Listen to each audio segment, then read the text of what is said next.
uma das maiores autoridades do Daime no Brasil, no Banco dos Réus.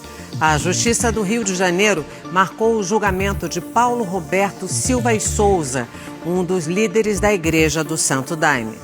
Você viu aqui no Domingo Espetacular, com exclusividade, os relatos de mulheres que acusam Paulo Roberto de abuso sexual. Para as autoridades, o religioso usava a posição de líder e a manipulação para se aproximar das vítimas e cometer os abusos. Um líder religioso no banco dos réus. Denunciado por crimes graves que podem o levar para a cadeia. Quando ele me levou para o motel, eu sabia que eu estava sofrendo um abuso. Dentro de mim eu já sabia. Paulo Roberto é um cara influente, é uma pessoa de posses, de patrimônio, então há possibilidades de fuga. Paulo Roberto Silva e Souza foi denunciado pelo Ministério Público do Rio por violação sexual mediante fraude e violência psicológica. Os promotores pediram a prisão dele. As graves acusações vêm de mulheres que frequentavam a Igreja Céu do Mar, no Rio de Janeiro. Paulo Roberto Silva e Souza se tornou uma autoridade dentro do Santo Daime, religião fundada na Floresta Amazônica em 1930, conhecida por oferecer aos fiéis a ayahuasca, um chá usado em cerimônias religiosas. Paulo Roberto é chamado de padrinho dentro da doutrina. Esta mulher, que hoje mora na Europa, frequentava a igreja e tinha na figura de Paulo uma pessoa em quem poderia confiar. Você fica meio que hipnotizado por aquilo, porque ele tem um poder de manipulação muito grande. Isso é inquestionável. A fala dele, ele chegava no trabalho, mudava tudo. Foram quase 2 décadas de muita convivência com um padrinho dentro da igreja, até que o irmão dela faleceu. Paulo ofereceu apoio. Era uma armadilha. Ele me ligou e ele disse que precisava encontrar comigo. Eu falei, mas na igreja? Ele falou, não, tem que ser fora da igreja. Aí fui encontrar com ele, aí subi no carro dele e ele me levou para o motel onde ele levava todas essas mulheres. Ele tirou a roupa dele, só que eu não fiz absolutamente nada. Eu lembro que eu fiquei meio que em estado de congelamento. A mulher denunciou Paulo e hoje é uma das testemunhas do processo. Em maio deste ano, Domingo Espetacular ouviu com exclusividade 4 mulheres que procuraram a polícia para denunciar abusos cometidos por Paulo Roberto. Todas conheceram o padrinho dentro da igreja. A sede fica no bairro de São Conrado, zona sul da cidade. Segundo as vítimas, Paulo Roberto se aproveitava da posição que tinha na doutrina para cometer os crimes. Eu acho que esse cara é um doente. Um monstro, um sociopata. A primeira a denunciar Paulo Roberto foi Jéssica Nascimento de Souza. Ela foi convidada para trabalhar ao lado do líder religioso e foi assediada por ele após o padrinho sugerir um tratamento espiritual para ela. Ele começou pela mão, botou uma poltrona, nossos joelhos estavam encostados, eu estava com um macacão preto largo. E aí chegou aqui e aí eu pedi para ele parar. Ele falou, faz parte do processo você falar agora. E disse, essa terapia se faz em 3 vezes, 3 etapas, né? Então a gente teria que fazer 2. Aí eu falei que não queria. Depois de uma crise de pânico, ela pediu ajuda e decidiu ir embora. As conversas entre ela e o padrinho foram expostas para a comunidade e Jéssica foi expulsa da doutrina. Ela moveu uma ação trabalhista contra Paulo Roberto. E a partir desse processo, o Ministério Público do Rio solicitou à Justiça que a polícia investigasse Paulo por abuso sexual. É como um predador, realmente. Você é uma caça dele, que ele só se diverte.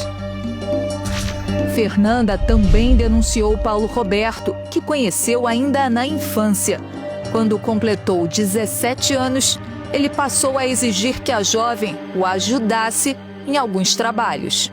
Ao chegar na residência dele, me fala, chega aqui, vamos lá, vamos ali no meu quarto, normal, quero conversar com você. Ele apontou para o relógio e falou, hora do meu remédio. Você pode passar em mim, Fernanda, o meu remédio? Aí comecei a passar o remédio, assim, meio tensa, né, meio mantendo uma distância. E aí ele já veio assim pra cima de mim, passa isso direito, Fernanda. Sabe, deita aí que eu vou te ensinar a passar o remédio. Aí ele começou a passar a mão em mim. E ele me alisando, até a hora que ele chegou ao ponto de puxar a minha calça. Então eu fiz assim, bem potente. O Domingo Espetacular também ouviu Isabela, que tem uma história parecida de abuso. Ela ajudou a comprar o terreno onde fica a sede da igreja. A cumplicidade com o padrinho não livrou Isabela de ser mais uma vítima. Ele me chamou, me convidou para fazer uma terapia com ele. Eu não conhecia esse tipo de abordagem. E aí ele começou a passar a mão em mim, assim. Eu falei, eu não tô gostando disso, eu nunca fiz terapia assim, eu quero parar agora isso aqui. Aí eu falei, o que é ele? Não, eu senti que tinha uma energia em você que eu precisava ser trabalhada. Essa não foi a única vez que Isabela teve que escapar do assédio do padrinho. Ele a levou no mesmo motel relatado pela jovem no início dessa reportagem. Uma vez nós descemos para comprar pão e de repente ele entrou no motel. Ele falou, preciso conversar com você. Quando ele botou o carro, ele abre a porta e vamos conversar. Eu saio correndo de dentro do motel, em São Conrado. Essas advogadas representam 3 mulheres que denunciaram Paulo Roberto. Elas também são assistentes de acusação do Ministério Público e veem nos relatos das vítimas que Paulo usava a posição de líder e a manipulação para cometer os abusos. É por isso que se caracteriza a violação sexual mediante fraude, porque ele exercia uma relação de poder, né, ali, uma questão de vulnerabilidade, ela estava ali buscando a sua fé e aí ela se deparou com violações, com enganos. Com a investigação da polícia nas mãos, o Ministério Público do Rio de Janeiro denunciou Paulo Roberto por violação sexual mediante fraude e violência psicológica e ainda ordenou que ele cumprisse medidas cautelares. Mas a Justiça não conseguiu citar Paulo da decisão. Para o MP, foi uma manobra da defesa do líder religioso para anular o processo e, por isso, pediu a prisão dele. Uma das medidas cautelares era informar um endereço, que só foi feito após o pedido de prisão preventiva. Essa semana, a Justiça do Rio de Janeiro negou a prisão, mas marcou para janeiro o início do julgamento do líder religioso. Ele não pode sair do país e deverá entregar o passaporte.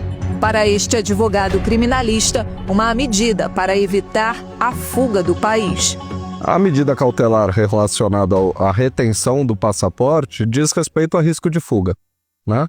Então, se o juiz tiver realmente elementos que o levem a concluir pelo risco de fuga, ele tem que primeiro determinar essa medida cautelar, via de regra, né? A não ser que seja uma situação mais grave, para depois, se necessário e se descumprida a cautelar, aí sim, eventualmente decretar prisão preventiva. O advogado de Paulo Roberto disse que só vai se manifestar nos autos do processo, comprovando a inocência do cliente. Paulo Roberto tem 76 anos e é um dos fundadores da Igreja Céu do Mar, aqui no Rio de Janeiro. Em 1982, se tornou um dos líderes da instituição e ajudou a difundir a doutrina nos Estados Unidos. Essa semana, após o pedido de prisão dele, a igreja decidiu afastar o líder de todas as funções até o fim do processo e preferiu não se manifestar em respeito às vítimas. Em alguns dias, Paulo Roberto, o padrinho, será julgado e terá que prestar contas à justiça. Um alívio para quem há anos tenta esquecer um abuso para recomeçar. Eu me sinto aliviada, assim, e feliz também ao mesmo tempo, porque eu vejo que realmente eu não tenho que me sentir culpada, que eu não tenho culpa nenhuma.